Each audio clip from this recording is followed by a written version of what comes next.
చాలా కష్టాలుంటాయి. But okay. నేనైతే ఎదుర్కోలేదు. Okay. అయితే ఈ మధ్య కాలంలో చాలామంది ట్రాన్స్‌జెండర్స్ మ్యారేజ్ కూడా చేసుకుంటున్నారు. Yes. One of the example 'Ankita Roy' 'Ankita Raj.' వాళ్ళు యాహ్! సో, దాని మీద మీ ఒపీనియన్ ఏంటి?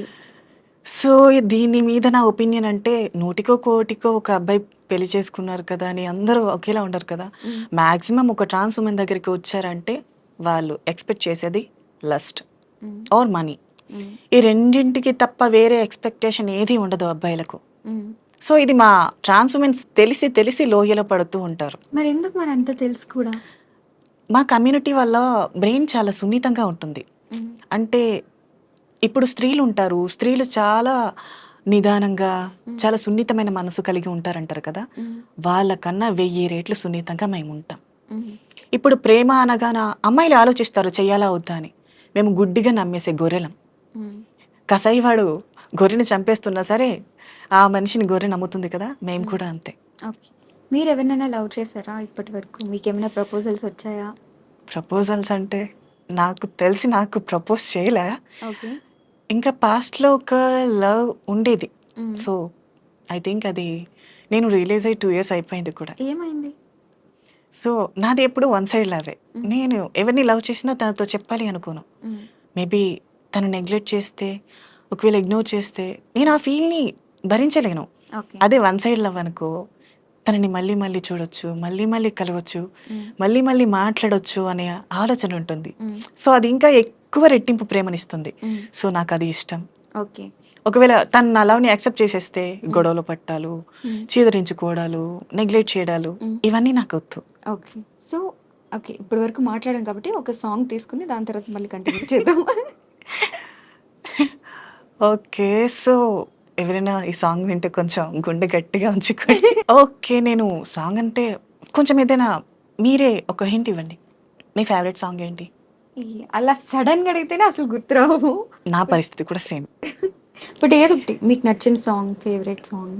ఫేవరెట్ సాంగ్ 'కమ్మని ప్రేమ లేఖలే' సాంగ్. అది జస్ట్ ఒక చిన్న లిరిక్ మాత్రమే వచ్చు. ఒక 2 మీకొచ్చిన సాంగే పాడండి అయితే. ఓకే. ఎప్పుడు ఇన్‌స్టాగ్రామ్‌లో పాటలు పాడలేదా? పాడుతూనే ఉంటా. అదే అందుకే జనాలు మీ వాయిస్‌ని చాలా తక్కువ వింటున్నారు. ఎందుకంటే మీరెక్కువ ఈ డబ్బింగ్ రీల్స్ చేస్తున్నారు. వాయిస్ తక్కువ చూపిస్తున్నారు. బట్ వాళ్ళకేంటంటే మీ వాయిస్ యాహ్! ఎక్కువ వినాలనుంది. సో, అందుకనేసి ఇప్పుడన్నా పాడండి. ఓకే. సో, కన్నులదా ఆశలదా బుగ్గలదా ముద్దులదా పెనవేసుకున్న పెద నువ్వు కోరుకున్న సొగసులదా మదిలో మెదిలే వలపుల మొలక నాలో ప్రాణం నీవే కదా అలలా కదిలే వలపుల చిలక అందని అందం నీవే కదా. మీ వాయిస్ పాడినప్పుడు ఒక వాయిస్ వస్తుంది. మాట్లాడినప్పుడు ఒక వాయిస్ వస్తుంది. నేను సాంగ్ పాడేటప్పుడు కూడా చేంజ్ చేయగలను. ఓకే. ఇప్పుడు ఇది ఇలా ఉందా? ఇంకా ఏదైనా హస్కీ వాయిస్‌లో కూడా నేను సాంగ్‌ని ట్రై చేయొచ్చు. ఓకే. ఎలా అంటే జడివాన ఈ ప్రియా నన్నే చేరుకోమా శృతి మించుతోంది దాహం ఒక పాన్పుపై పవళిద్దాం. ఈ వాయిస్ ఇలా ఉంది కదా! హ్మ్. ఇది స్మూత్‌గా పాడాలంటే జడివానై ప్రియా నన్నే చేరుకోమా శృతి మించుతోంది దాహం ఒక పాన్పుపై పవళిద్దాం. వాహ్! చాలా టాలెంట్స్ ఉన్నాయి మీకు వాయిస్‌లో. సో, అలా. ఓకే. ఏదైనా డబ్బింగ్ ఏమైనా ట్రై చేసారా? లేదు. సో, ఈ మధ్య కాలంలో అడుగుతున్నారు. ఓకే. సో, మేబీ గట్టిగా ఆఫర్ ఏమైనా వస్తే చేస్తా.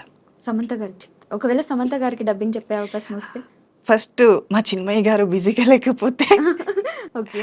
మేబీ ఈ సామ్ వాయిస్ ఉంటారు కదా! హ్మ్. నిజానికి చిన్మయి గారి వాయిస్. హ్మ్. ఒకవేళ చిన్మయి గారు బిజీ షెడ్యూల్‌లో ఉండి, హ్మ్. సామ్ గారికి వాయిస్ ఇవ్వలేకపోతే, హ్మ్. ఆ ఆపర్చునిటీ నాకొస్తే చేస్తా. ఆ! వావ్! మరేమైనా ట్రై చేసారా చిన్మయి గారికి టెక్స్ట్ చేయడం కానీ అలా ఏమైనా? నో చేయలా. ఇన్‌స్టాగ్రామ్‌లో ఫాలోవర్స్ కూడా ఉన్నారు కాబట్టి మీకు. చేయలేదు ఇంకా. ఓకే. అంటే ఇప్పుడు డౌట్ ఏంటంటే ట్రాన్స్‌జెండర్స్ చనిపోయినప్పుడు వాళ్ళకి అంత్యక్రియలు అనేది ఒక డిఫరెంట్ హ్మ్. ప్రాసెస్ ఫాలో అవుతుంటారు అనేసి అంటారు. యెస్. అదేంటి? సో, ఒకప్పటి కాలంలో ఎలా అంటే అర్ధరాత్రి తీసుకెళ్ళటం, చెప్పులతో కొట్టి తీసుకువెళ్ళటం, చెప్పులతో పురుషులెవరు కొట్టి చూడకుండా తీసుకువెళ్తారా? తీసుకెళ్ళటం అని చెప్పేవారు. హ్మ్. సో, నేను కమ్యూనిటీలోకొచ్చిన తర్వాత నేను కూడా అడిగా. హ్మ్. అడిగిన తర్వాత ఇది ఏమో పూర్వం రాజుల కాలంలో ఉండేదేమో, హ్మ్. ప్రస్తుతానికైతే అలా ఏం లేదు. హ్మ్. నార్మల్ జనాలకెలానో మనకు కూడా అలానే అని చెప్పారు. ఓకే.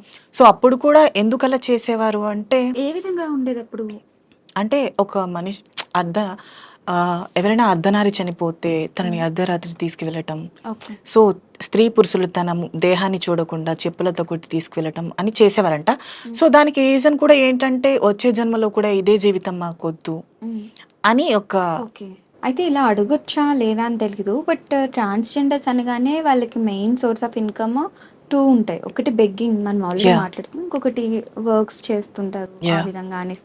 అలాగా అంటే మీరేమన్నా చేశారా? ప్రాస్టిట్యూషన్ నేను కూడా అప్పుడప్పుడు చేయడానికి వెళ్తా. ఇప్పుడు నార్మల్‌గా ఒక ఆడపిల్ల, హ్మ్. ఒక ఆడపిల్ల కుటుంబంలో ఉండి కాలేజ్‌కి వెళ్ళినా, జాబ్ చేయడానికి వెళ్ళినా, చుట్టూ ఉండే జనాలు తను జాబ్ చేస్తున్నా సరే ఎక్కడికి వెళ్తుందో, ఎవరితో తిరుగుతుందో హ్మ్. అనే హ్మ్. సొసైటీ ఇది. హ్మ్. అలాంటిది ఒక ట్రాన్స్ వుమెన్ పతివ్రతగా ఉంది అంటే ఎవరు నమ్ముతారు? హ్మ్. నమ్మరు. హ్మ్. ఆడపిల్లల మీద నిందలేసే సమాజం మేము తిన్నగా ఉండమంటే ఎలా నమ్ముతారు? హ్మ్. సో, వాళ్ళ కోసం మేము బ్రతకట్లేదు. హ్మ్. ఖచ్చితంగా మా వృత్తులు మేము చేయాలి. హ్మ్. మాకంటూ ఏ ఉపాధి లేనప్పుడు హ్మ్. మా దేహమే మాకు సపోర్ట్.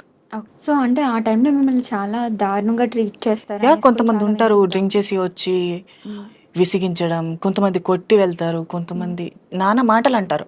హ్మ్. అవన్నీ పట్టించుకుంటూ ఉంటే మేము ముందుకెప్పటికీ వెళ్ళలేం. మీరెప్పుడన్నా ఎవరితో అయినా బాగా అంటే హర్ట్ అయిన సిట్యుయేషన్ కానీ, మిమ్మల్ని బాగా ఇబ్బంది పెట్టినది ఏదన్నా ఉందా? డైలీ జరుగుతూనే ఉంటాయి. హ్మ్. డైలీ అంటే నేను వెళ్ళను కాబట్టి ఓకే. నా ఫ్రెండ్స్ వెళ్తూ ఉంటారు. హ్మ్. నేను చూస్తూ ఉంటా. అక్క ఇలా జరిగింది. ఈ అబ్బాయి ఇలా చేశాడు. హ్మ్. రీసెంట్‌గా ఒకరు వచ్చి నా ఫ్రెండ్ నేను తనని మీట్ అవ్వను అని చెప్తే హ్మ్. బలవంతం చేయబోయి తను ఒప్పుకోకపోతే కొట్టి వెళ్ళాడంట. Oh my God! ఇలా ఉంటుంది. కానీ ఇవన్నీ తెలిసి కూడా మరి ఎందుకు అదే పని చేస్తూ ఉంటారు? తప్పదు. సో, మాకంటూ ఉపాధి లేదు. హ్మ్. మాకు బ్రతికే అవకాశాలు చాలా తక్కువ. హ్మ్. మా జీవితం మీద మేమే ఆధారపడి బ్రతకాలి. హ్మ్. ఒకవేళ మా ఇంట్లో వాళ్ళు ఒప్పుకుంటే వాళ్ళని పోషించడానికైనా మేము ఆ పని చేయాలి. హ్మ్. మేబీ వాళ్ళు కూడా చెయ్యమని చెప్పరు. హ్మ్. సో, వాళ్ళు బావుండాలి అంటే మేము మా దేహాన్ని అమ్ముకోవాలి. హ్మ్. ఆర్ ఇతర ఇతర వృత్తులు చేయాలి. హ్మ్. సో, మాకది కొంచెం కంఫర్టబుల్‌గా ఉంటుంది కాబట్టి మేము దాన్ని ఎన్నుకుని ఉంటాం. హ్మ్. అక్కడ కూడా కష్టాలుంటాయి. హ్మ్. బట్ తప్పదు. అవును. ఎదుర్కోవాలి. అవును. బట్ ఇప్పుడంటే మీ దగ్గరికి డైరెక్ట్‌గా రావడం అనేది ఉండదు కదా! ఎవరైనా సరే రోడ్ సైడ్ నిల్చోవాలి యాహ్! అట్లా వస్తారప్పుడు. హ్మ్. సో, మీరు అంటే నిల్చుంటారు కదా! యాహ్! ఏ నేను టైమ్స్‌లో ఉంటారు అని? నేను వెళ్తూ ఉంటా. 12కి వెళ్ళి 3:00కి వచ్చేస్తూ ఉంటా. నైటే మీకు యాహ్! ఓన్లీ ఎక్కువ. నైటే. సో, అంటే మిమ్మల్ని ఏ విధంగా మాట్లాడతారు దగ్గరికొచ్చి? ఎట్లా ఉంటది మీకు? వస్తారు. రేట్ ఎంత? ఎంతకొస్తావు? హ్మ్. ఏమేం చేస్తావు? ఇలా మాట్లాడతారు. హ్మ్. సో, వాటిని మనం కొంచెం సర్దుకుపోయి సమాధానం చెప్పాలి. ఓకే. సో, అంటే మీకేమనిపిస్తుంది? అంటే ఇప్పుడు అందరితో ఈక్వల్‌గా ఉండాలి అంటే, సో, ఏ ఏ గుర్తింపు మీకు లభిస్తే మీరందరితో ఈక్వల్‌గా ఉండగలరు? ఇప్పుడు మెన్ ఎలాగో, విమెన్ ఎలాగో, ట్రాన్స్ కూడా అలానే. యాహ్! అలా. సో, దీనికి రీజన్ ఏంటంటే గవర్నమెంట్ ఫస్ట్ ఆఫ్ ఆల్ ఒక రూల్‌ని తీసుకురావాలి. హ్మ్. మాకు కూడా స్పెషల్ కేటగరీస్ ఇవ్వాలి. జాబ్స్ ఇప్పుడు రీసెంట్‌గా రేవంత్ రెడ్డి గారు కూడా హ్మ్. ట్రాఫిక్ వాలంటీర్స్‌గా నియమిస్తున్నారని అనౌన్స్ చేశారు. ఓకే. మేబీ అలాంటి అవకాశాలు మాకు కూడా వచ్చి ఇది హ్మ్. ఒక అంటే ఒక ముఖ్యమంత్రి వచ్చి జస్ట్ ఇలా తను వెళ్ళిపోయిన తర్వాత ఈ జాబ్స్ తీసేయడం హ్మ్. అలా కాకుండా ఇది ఖచ్చితంగా ఇది ఫిక్స్ అయ్యి ఉండేటట్టు హ్మ్. ఒక జీవో పాస్ చేస్తే బెటర్ అనేది నా ఫీలింగ్. So, okay. అప్పుడు ఒక ట్రాన్స్ వుమెన్ కూడా సొసైటీలో అందరితో కలిసి జాబ్ చేస్తుంది కాబట్టి ఈక్వల్ రైట్స్ వస్తాయి. హ్మ్. అంటే జాబ్ ఇప్పుడు మీ దగ్గర సరైన ఎడ్యుకేషన్ అది ఉందంటే జాబ్ ఇవ్వకుండా ఉండటానికి ఏముండదు కదా! ఎవరో ఇద్దరు, ముగ్గురు నెగ్లెక్ట్ చేసినా ఫోర్త్ పర్సన్ అయినా డెఫినెట్‌గా జాబ్ సో, ఇస్తారు. అలా అనుకుంటే ట్రాన్స్‌జెండర్స్‌లో చాలా మంది వెల్ ఎడ్యుకేటెడ్స్ ఉన్నారు. ఓకే. సో, వాళ్ళెవ్వరు జాబ్ చేయకుండా ఎందుకు ఇదే వృత్తిలో ఉన్నారింకా? అదే నా సో, ప్రశ్న. దీనికి రీజన్ ఏంటంటే సరైన గవర్నమెంట్ లేదు. హ్మ్. అవకాశాలు ఇస్తామని అంటారు. హ్మ్. బట్ ట్రాన్స్‌జెండర్‌ని చూసిన వెంటనే చిన్న చూపు. ఓకే. చేయగలదా? హ్మ్. ఇలా మాట్లాడతారు. ఇంక వాళ్ళ మాటలకి జాబ్ చేసే థాట్ కూడా రాదు. ఓకే. కానీ మీరైతే ట్రై చేయలేదు కదా! మరి మీరెలా యాహ్! చెప్పగలరు అసలు? నేను ట్రై చేశా ఆల్రెడీ. హ్మ్. కాస్మెటిక్స్‌లో ఇక్కడికి హైదరాబాద్ నేను వచ్చాక చేంజ్ అయిన తర్వాత కూడా. హ్మ్. సో, ట్రాన్స్‌జెండర్‌గా ఐ థింక్ నేను యాంకర్‌గా కూడా ట్రై చేద్దామని అనుకున్నా. ఓకే. మళ్ళీ నా ఒపీనియన్ ఏంటంటే మళ్ళీ అంటే లాస్ట్ ఒకసారి ట్రై చేసినప్పుడు హ్మ్. ట్రాన్స్‌జెండరా అని అడిగారు కదా! మళ్ళీ ఇలానే అంటారేమో, మళ్ళీ బాధపడాలా?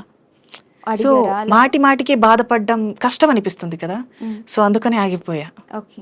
మీరంటే ఇప్పుడు మీరుండే లొకాలిటీస్ ఎలా ఉంటాయి అంటే అందరితో పాటుగానే ఉంటారా? యా మీరు ఇందాక మీకంటూ ఒక అమ్మాయి ఉంటారు, ఆమె మీ అందరిని చూసుకుంటారు యా అంటారు కదా. సో మీరందరూ ఒకటే ప్లేస్లో ఉంటారా? సో ఒకప్పుడు అలా, ఇప్పుడు నేను separate గానే ఉంటా. 2 ఓకే. బిహెచ్కే ఫ్లాట్ తీసుకున్నాం. ఓకే. నేను నా ఫ్రెండ్స్తో కలిసి ఉంటా. ఉమ్, సో నాకు ఏవైనా ప్రాబ్లం వస్తే ఆవిడకి ఒక మాట చెప్తే తను హ్యాండిల్ చేస్తుంది. ఓకే. ఇప్పుడు బెగ్గింగ్ చేసినప్పుడు కానీ, యా ఇలా సెక్స్ వర్క్స్ చేసినప్పుడు కానీ వచ్చే మనీని మీతోనే ఎంచుకుంటారా? అది స్ప్లిట్ చేయడం యా ఏమైనా? మాతోనే ఉంచుకుంటా. మమ్మల్ని చూసుకున్నందుకు ఇప్పుడు మేము హెల్తీగా ఉన్నాము ఓకే. ఉమ్, మమ్మల్ని చూసుకుని వాళ్ళు వృద్ధాప్యం అయ్యాక వాళ్ళని చూసుకోవడానికి ఎవరు ఉండరు. ఉమ్, సో కాబట్టి ఆ టైంలో మేము వాళ్ళని చూసుకుంటాం. ఓకే. అంటే ఒక అండర్‌స్టాండింగ్ ఎస్. ఉంటుందన్నమాట. ఇప్పుడు పిల్లలుగా మమ్మల్ని వాళ్ళు ఎలా చూసుకున్నారో వాళ్ళు వృద్ధాప్యంలోకి వచ్చాక వాళ్ళే మాకు పిల్లలు. ఓకే. అంటే ఇంత మనీ ఇవ్వాలి మంత్లీ అలా ఏమైనా అలా ఉంటుందా? ఏం ఉండదు. హ్మ్. వాళ్ళకి మేము ప్రేమతో ఇచ్చేదే తీసుకుంటారు. వాళ్ళు ఫోర్స్ చేసి అడగడం అలా ఏం ఉండదు. ఓకే. కానీ ఈ ఆపరేషన్ చేయడానికి ఏవైతే 5-6 లాక్స్ అవుతాయో, yeah! Most of the mens ఎవరైతే వుమెన్‌గా టర్న్ అయ్యి వస్తారో అన్నీ కోల్పోయి బయటకొచ్చిన వాళ్ళే ఉంటారు. యెస్. సో, వాళ్ళకి ఫస్ట్ ఉండటానికి ఏది ప్లేస్ కానీ, ఫుడ్ కానీ యాహ్! దొరకదు. వీళ్ళు చైర్ తీసి ఫుడ్ హ్మ్. పెట్టడం, ప్లేస్ ఇవ్వడం చేస్తారు. మరి లక్షల డబ్బులు ఎలా వస్తాయి అంత సడెన్‌గా? ఇప్పుడు మేము బెగ్గింగ్‌కి చేస్తాం అండ్ ప్రాస్టిట్యూషన్ చేస్తాం. గృహ ప్రవేశాలకి వెళ్తాం. హ్మ్. సో ఆ మనీని సేవ్ చేసి వాళ్ళ చేతిలో పెడితే వాళ్ళే చూసుకుంటారు. ఓకే. అంటే రిమైనింగ్ సో వాళ్ళు ఒక వేయడం అలా ఒక ఏమన్నా ఒక ఉంటుందా? మెన్ ట్రాన్స్ ఉమెన్‌గా మారాలి అంటే ఐ థింక్ 1.5 ఆర్ 2 ఇయర్స్ పడుతుంది. హ్మ్. అండ్ అంత మనీ సేవ్ చేయాలి అనుకుంటే. హ్మ్. వచ్చిన వెంటనే ఎవరు అయిపోరు. హ్మ్. కాబట్టి కొంచెం టైం తీసుకుంటాం. ఓకే. పైగా డాక్టర్ కన్సల్టేషన్‌లో కూడా ఉండాలి. హ్మ్. సో తను అబ్జర్వేషన్ చేస్తారు. హ్మ్. అలా. ఓకే. సో, మీరు ఇలా మారి ఎన్ని ఇయర్స్ అయింది? నాకు 3 ఇయర్స్ ఇప్పుడు. 3 ఇయర్స్ అయింది. 3 ఇయర్స్‌లో ఎప్పుడైనా అసలు అలానే ఉంటే బావుండు, ఈ సొసైటీ డిఫరెంట్‌గా ఉన్నారు, మనల్ని అసలు గుర్తించట్లేదు. సో నేనెప్పుడూ అలా అనుకోలే. ఎందుకంటే నేను మెన్‌గా ఉన్నా సరే నా బాడీ దానికి సపోర్ట్ చేయదు. ఓకే. లోపల ఫీమేల్ ఫీలింగ్స్ నన్ను ఆపలేవు కదా. హ్మ్. సో కష్టమైనా, నష్టమైనా ఏదో ఒకటి ఎదుర్కోవాల్సి ఉంటుంది. హ్మ్. కాబట్టి అదేదో ఇలా మారి ఎదుర్కొంటే బెటర్ అనేది నా ఫీలింగ్. ఓకే. ఎప్పుడైనా మీరు అంటే నార్మల్‌గా చెప్తున్నాను. సో, సెపరేట్‌గా మీ హ్మ్. పర్సనల్‌గా ఒక మెన్‌ని ట్రాన్స్‌గా టర్న్ చేయడానికి మీకిష్టం ఉందని అలా ఎప్పుడైనా ప్రయత్నించారా? అట్లా అంటే ప్రయత్నిస్తారా ఎవరైనా ఒక ట్రాన్స్ అంటే ప్యూర్ మెన్‌ని ప్యూర్ మెన్‌ని? అలా ఏం ఉండదు. ఇప్పుడు ఒక మనిషి ఇప్పుడు నాకిష్టం లేదు. మీరేదైనా ఇలా మారిపో, ఇది చెయ్యి అంటే నేను చేయగలనా? లేదు. నాకిష్టం లేనిది నేను మనసు చంపుకొని చేయలేను. హ్మ్. అలాంటిది ఒక మెన్ తన బాడీని, తన మెయిల్ క్యారెక్టర్‌ని వదిలి ఫీమేల్‌గా మారమంటే ఎలా మారుతారు? హ్మ్. అలా ఏం ఉండదు. ఎవరైతే ఇష్టపూర్వకంగా వస్తారో హ్మ్. వాళ్ళే చేస్తారు అలా. ఓకే. పైగా అది చావు లాంటిది సర్జరీ అనేది. హ్మ్. సో, అంతటి డేంజర్ వర్క్‌ని తను ఎలా తీసుకుంటాడు? హ్మ్. So, okay. ఎవరైతే తెగించి వస్తారో వాళ్ళు ఖచ్చితంగా సక్సెస్ అవుతారు. ఓకే. సో, అయితే నేను ఒక స్టోరీ చెప్తాను. దాని మీద మీ ఒపీనియన్ చెప్పండి. యాహ్! ఓకే. సో, ఇందులో ఏంటంటే ఇలానే అంటే యాస్ ఎ ట్రాన్స్‌జెండర్‌గా మీరు హ్మ్. కన్వర్ట్ అయ్యారు కాబట్టి ఇంకొక ట్రాన్స్‌జెండర్‌కి చెప్పినట్టుగా అనమాట. యాహ్! సో, ఒక అబ్బాయి ఉన్నాడు. అబ్బాయి ట్రాన్సే. మీరు ఇందాక గే అన్నారు కదా! హ్మ్. కంప్లీట్‌గా మారకపోతే గే. యాహ్! సో, వాళ్ళ ఇంట్లో ప్రెషర్స్ వల్ల ఒక అమ్మాయిని పెళ్లి చేసుకున్నాడు. ఓకే. కానీ తనకి ఆ అమ్మాయి మీద ఫీలింగ్స్ లేవు. హ్మ్. ఈ సిట్యుయేషన్ మీరు ఏ విధంగా చూస్తారు? నిజానికిది మా కమ్యూనిటీలో చాలా వరకు జరిగేది. హ్మ్. So, not one of the person. హ్మ్. సో, ఎలా అంటే ఒకప్పుడు ఆహ్, ఇప్పుడు మెయిల్‌గా ఉన్నామనుకో ఇప్పుడు మీరు చెప్పారు కదా! ఎందుకిలా మారారు? మారకుండా అలానే ఉంటే బావుండేది అని. హ్మ్. ఒకవేళ నేను ఇలా మారకుండా ఉన్నాననుకో, హ్మ్. అమ్మాయిని పెళ్లి చేసుకో, సంబంధాలు చూడాలా, హ్మ్. ఇలా ఇలా అన్నీ మాట్లాడతారు. నేను హ్మ్. వాళ్ళతో చెప్పలేను, నా మనసుని చంపుకోలేను. హ్మ్. సో, అలాంటి కొంతమంది ఏంటి ఫ్యామిలీకి భయపడి, హ్మ్. ఫ్యామిలీని వదులుకోలేక అలాంటివి చేస్తారు. సో, కొంతమంది తెగిస్తారు. హ్మ్. ఎందుకు నేను పెళ్లి చేసుకొని ఈ అమ్మాయి లైఫ్‌ని స్పాయిల్ చేయటం. ఇలా ఆలోచించిన వాళ్ళు బయటికొచ్చేస్తారు. హ్మ్. లేదు ఫ్యామిలీ కావాలి, వాళ్ళ మీద భయం ఉండేవాళ్ళు అలానే ఉండిపోయి పెళ్లి చేసుకుంటారు. ఓకే. కానీ మరి ఇలా పెళ్లి చేసుకున్న వాళ్ళ వల్ల ఇంకొకరి లైఫ్ కూడా స్పాయిల్ ఇద్దరికీ అవుతుంది నష్టం. గదా! ఇటు పెళ్లి చేసుకున్న అబ్బాయికి నష్టం, పెళ్లి చేసుకున్న సో, అమ్మాయికి వాళ్ళకి నష్టం. మీరిచ్చే సజెషన్ ఏంటి అని? అలాంటి సో, అబ్బాయిలకి నేను గేస్‌కి. చెప్పేది ఏంటంటే, ఇప్పుడు మన మనసు ఎవరి ఆధీనంలో ఉంటుందో, సో, వాళ్ళు అన్నీ జయిస్తారు అంటారు కదా! ఇప్పుడు హ్మ్. మన మనసు మన ఆధీనంలో లేనప్పుడు మనం ఏం చేయలేం. హ్మ్. అది వృధా కూడా. సో, తనకి ఆ ఫీలింగ్ ఉండేటప్పుడు ఆ సంఖ్యలలో ఎందుకు ఉండడం? హ్మ్. ఇది ఫ్రీడమ్ కంట్రీ. ఫ్రీడమ్ కావాలి. హ్మ్. సో, ఒకవేళ నీకు ఆప్షన్ ఉంటే ఇంట్లో వాళ్ళకి చెప్పి ఒప్పించు. హ్మ్. లేదనుకుంటే ఇంట్లో నుంచి బయటికి రా. హ్మ్. అంతేకాని ఇంకొక ఆడపిల్లని ఎందుకు నాశనం చేయాలి? హ్మ్. ఇదైతే రైట్. నాకు తెలిసి తప్పే ఖచ్చితంగా. యాహ్! యాహ్! సో, అయితే రీసెంట్‌గా తెలిసింది మీకంటూ అంటే ఇప్పుడు జనరల్‌గా అమ్మాయిలు, అబ్బాయిలకి డేటింగ్ యాప్స్ ఏ విధంగా అయితే యాహ్! ఉంటాయో టిండర్, బంబుల్ అలాగా. సో, అలాగా యాహ్! మీకు ఒక సెపరేట్ యాప్ ఉంటుంది డేటింగ్‌కి నేను అనేసి. యూజ్ చేస్తా టిండర్‌ని, బంబుల్‌ని. లేదు మీకంటూ గ్రిండర్ ఆ! ఉంటుంది, గ్రిండర్. ఎర్బిగర్డ్ ఇలా. యాహ్! నేనెప్పుడు యూజ్ చేయలా. ఓకే. But I know. అంటే యాహ్! ఏంటి ఆ యాప్? నార్మల్ గే డేటింగ్ యాప్సే ఉంటాయి. ఓకే. అందులో అందరూ యాహ్! గేస్ ఉంటారా? ట్రాన్స్ ఉమెన్స్ ఉంటారు, ట్రాన్స్ మెన్స్ ఉంటారు, గేస్ ఉంటారు. హ్మ్. ఇంకా అలా. కానీ ఇప్పుడు చాలా మంది బయటకి చెప్పుకోరు కదా! ఇప్పుడు గేస్ అయితే అంటే అవును. సేమ్. మరి ప్రొఫైల్‌లో ఫోటో పెడితే వాళ్ళకి తెలిసిపోద్ది కదా! ఆ యాప్ ఎవరు ఎన్ యూజ్ చేస్ ఎందుకంటే డేటింగ్ యాప్‌లో కూడా కేవలం మా వాళ్ళే ఉంటారు. Gays okay. ఉంటారు, ఆహా! Trans men are trans boys అంటే ఇప్పుడు బాటమ్ ఆర్ టాప్స్ టైప్స్ ఉంటారు. హ్మ్. టాప్ అంటే నార్మల్ మెయిల్ క్యారెక్టర్‌లో ఉన్నట్టు. హ్మ్. బాటమ్ అంటే ఫీమేల్ క్యారెక్టర్‌లో ఉన్నట్టు. ఓకే. సో, అలా. అయ్యో! నాకు అర్థం కాలేదు గానీ ఏదో చెప్పారు. ఓకే. I can explain. ఇప్పుడు టాప్ మెన్ హ్మ్. టాప్ అంటే తను గేస్‌ని ఇష్టపడతారు అబ్బాయి. ఓకే. గేస్‌ని ఇష్టపడతారు. హ్మ్. తిను బాటమ్ అంటే గే. హ్మ్. తను నెక్స్ట్ అబ్బాయిని ఇష్టపడతారు. ఓకే. తినిక్కడ ఫీమేల్ క్యారెక్టర్, తనక్కడ మెయిల్ క్యారెక్టర్. ఓకే. ఓహ్! అలా. చాలా ఉన్నాయన్నమాట అంటే ఇందులో. ఇప్పుడు ఎగ్జాంపుల్ నేను గే. హ్మ్. ఒకవేళ మీరు కూడా మెన్‌గా ఉంటే మీరు కూడా గే అనుకో. హ్మ్. మీరు గే టాప్. నేను హ్మ్. గే బాటమ్. అంటే నేను ఫీమేల్ వెర్షన్, మీరు మెయిల్ వెర్షన్. ఓకే. అలా. ఓకే. అలానా? హ్మ్. బట్ అవి ఎలా డిసైడ్ అవుతది? ఎక్స్‌ప్రెషన్స్ మనం చెప్పుకోవాలి. ఓకే. ఓహ్! చాలా ఉన్నాయి ఇప్పుడు ఇందులో నా సబ్జెక్ట్. మనసులో ఉన్న మాట నీతో చెప్పకపోతే ఏది అర్థం కాదు కదా! హ్మ్. సో, హ్మ్. అది కూడా అంతే. ఓకే. సో, ఇందులో చాలా మంది ఫేమస్ అయిన ట్రాన్స్‌జెండర్స్ కూడా ఉన్నారు. ఇందాక యాహ్! మనం అంకిత కానీ లేకపోతే డాక్టర్ అయిన వాళ్ళు కానీ, యాహ్! వాళ్ళతో మీకు పరిచయాలున్నాయా? యాహ్! అంకిత నాకు మమ్మీ అవుతుంది. ఓకే. అండ్ డాక్టర్ ప్రాచి గారున్నారు. అవును. యాహ్! తెలుసు. స్నేహ అమ్మాయి. స్నేహ మమ్మీ అవుతారు. ఓకే. అండ్ లైలమ్మ గారు దాది అవుతారు. అట్లా ఎట్లా మీరు రిలేషన్స్ చెప్తారు? అత్తమ్మ, అమ్మ, అంటే దాది. ఇప్పుడు మా కమ్యూనిటీలోకొచ్చాక మా ఫ్యామిలీ ఉందనుకో, మా ఫ్యామిలీలో అమ్మ, హ్మ్. అమ్మ వాళ్ళ అమ్మ, అమ్మమ్మ. హ్మ్. సో, ఇప్పుడు నాకు ట్రాన్స్ కమ్యూనిటీలోకొచ్చాక మా గురువు గారు అంటారు కదా! హ్మ్. గురువు గారు అంటే మాకు అత్తయ్య. ఓకే. సో, అత్తయ్య, మమ్మీ కూడా ఉంటారు మాకు. హ్మ్. మమ్మీ ఉంటారు. మా మా గురువుకి గురువు ఉంటారు కదా! తను హ్మ్. నాకు నాని. అంటే నానమ్మ. ఓకే. సో, అలా. మీకు పెళ్లయితే ఏ విధంగా ఉంటుంది? సేమ్ ఇంట్లో వాళ్ళు ఎలానో అలానే. ఓకే. ఆహా! అంటే పెళ్లయ్యే అది ప్రాసెస్ అనేది ఎలా ఉంటుంది? అంటే ఇప్ ఇప్పుడు గే పెళ్లి చేసుకుంటే ఇఫ్ ఇన్ కేస్ సేమ్ అంతే. ఇంట్లో ట్రాన్స్. ఇప్పుడు ఒక అమ్మాయికి ఎలా పెళ్లి చేసి పంపిస్తారో మాకు కూడా అంతే. మమ్మీ ఉంటారు, హ్మ్. అత్తయ్య ఉంటారు, హ్మ్. నాని వాళ్ళు ఇలా కుటుంబం అంతా ఉన్నట్టే ఉంటుంది. ఓకే. నిజానికి మన ఓన్ ఫ్యామిలీ కన్నా ఈ కమ్యూనిటీలో ఫ్యామిలీ చాలా పెద్దది. హ్మ్. అండ్ ఈ కమ్యూనిటీలో ఒకటి నచ్చేది ఏంటంటే ముక్కు, యూనిటీ ముఖం. ఎక్కువ కదా యాక్చువల్లీ మీకు? యాహ్! ఎందుకంటే ఒక మనిషి ముక్కు, ముఖం తెలియకపోయినా హ్మ్. ఇంట్లో వాళ్ళు ఈ కాలంలో కష్టం వస్తే నాది కాదు అని వదిలేస్తారు. హ్మ్. బట్ మా కమ్యూనిటీలో ఎలా అంటే ఒక పర్సన్‌కి కష్టం వస్తే తను నాకు తెలిసినా తెలియకపోయినా తను హ్మ్. ఎవరైనా కానీ హ్మ్. నేనున్నాను అన్న భరోసా ఇస్తారు. ఓకే. సో, ఇది ఒకటి బావుంటుంది. ఓకే. అండ్ ట్రాన్స్‌జెండర్స్‌లో 11 రోజుల పండుగలు సంథింగ్ సో, ఏవో ఇది నీకు జరుగుతుంటాయి. చెప్పాను కదా! ఫా సర్జరీ అయిన తర్వాత 41 డేస్ హ్మ్. ఫస్ట్ 11 డేస్‌కి ఒక స్నానం చేయిస్తారు. ఓకే. దాని తర్వాత 21 డేస్‌కి ఒక స్నానం అంటే చేయిస్తారు. అప్పటి వరకు బాత్ చేయరా? నో 11 అవునా? డేస్ వరకు చేయనివ్వరు. ఓకే. సో, 11 డేస్‌కి ఒకసారి స్నానం, తర్వాత 21 డే, తర్వాత 41 డే. 3 మంగళ స్నానాలు. ఓకే. మంగళ స్నానాలన్నీ అయిపోయాక అంటే ఆ 41 డేస్‌లో 3 టైమ్సే బాత్ యాహ్! చేస్తారు. ఓకే. సో, దాని తర్వాత పూర్తిగా మేము స్త్రీగా మారినట్టు అర్థం. హ్మ్. 41 డే ఇంకా హ్మ్. నైట్ అమ్మవారికి పూజ చేసి, హ్మ్. అప్పటి వరకు అద్దం చూడటం అద్దం కూడా చూడనివ్వరు. అద్దం కూడా చూడకూడదా? మా మొహాన్ని పొరపాటున మేము చూస్తే? నో అలా లేదు. ఓకే. మా సర్జరీ అమ్మవారి మొహం చూసాక మేము మా మొహాన్ని చూసుకోవాలి. హ్మ్. అది కూడా ఎలా అంటే అమ్మవారి రూపం మాకు రావాలి ఓకే. అని. ఓకే. అంటే అసలు ఫోను యూజ్ చేయకూడదు, టీవీ చూడకూడదు మరి బోర్ కొట్టదా? తప్పదు. ఓకే. సో, ఫైనల్‌గా మీరు సొసైటీకి ఏం మెసేజ్ ఇవ్వాలనుకుంటున్నారు? అండ్ ఏం చెప్పాలనుకుంటున్నారు? ఆర్ గవర్నమెంట్‌కి? సో, నేను చెప్పాలనుకున్నది ఏంటంటే, ఇప్పుడు మేము ట్రాన్స్ ఉమెన్స్ అంటే మేము కూడా స్త్రీల కిందకే వస్తాం.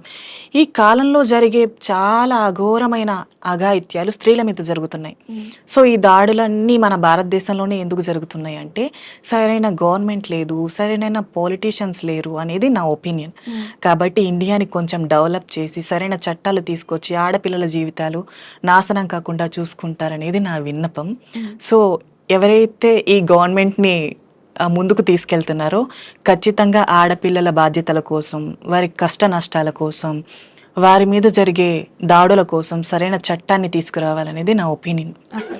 ఫైనల్‌గా ఒక డైలాగ్‌తో ఎండ్ చేసేద్దాం. మీకు నచ్చిన డైలాగ్. ఓకే. 'సీతారామం' డైలాగ్ బాగా ఫేమస్ అయినట్టుంది కదా! చ మర్చిపోయా. నాకు బయట ఫ్యాన్స్ కూడా ఎక్కువగా అబ్బాయిలు కాదు అమ్మాయిలే. ఓ బయటికి వెళ్తే చాలు మీరు శామ్ కదా శామ్ కదా శామ్ కదా అమ్మాయిల ఫాలోయింగ్ ఎక్కువ అయిపోయింది. ఇప్పుడు అరిక నైని అని తీసేసి అరిక శామ్ అని పెట్టేసుకుంటే అయిపోతుంది. సో సరే అమ్మాయిలు కూడా చాలా వరకు సీతారామం డైలాగే అడిగారు ఎక్కువగా. ఇంతవరకు నేను చెప్పాలి అది సరిగ్గా. ఇప్పుడు మేబీ ఈ ఇంటర్వ్యూలో చెప్పేద్దాం. Okay okay. ఏమయ్యా రావయ్యా, నువ్వు రావడం లేదని మా బెరడు కూడా బెంగ పెట్టుకుంది. దాంతో పువ్వులు పూయడమే మానేసింది. ఆ వంకతో సీతాకోక చిలుకలు రావడమే మానేశాయి. ఈసారి నువ్వు కాశ్మీర్ నుండి వచ్చేటప్పుడు నా కోసం వాటిని తీసుకొస్తావా? అండ్ ఇంకొకటి, 4 మాటలు పోగేసి ఉత్తరం రాస్తే కాశ్మీర్ని మంచు కొదిలేసి వస్తారా? ఇదైతే సేమ్ అందులో విన్నట్టుగానే ఉంది. Maybe. Thank you so much for your time and Thank మీరు you. ఇంకా లైఫ్లో ఎదగాలని కోరుకుంటున్నాం. మీకంటూ స్పెషల్ మీరు ఏదైతే కోరుకుంటున్నారో ఆ చట్టాలన్నీ రావాలని మనస్ఫూర్తిగా కోరుకుంటున్నాను. Thank you so much. Thank you.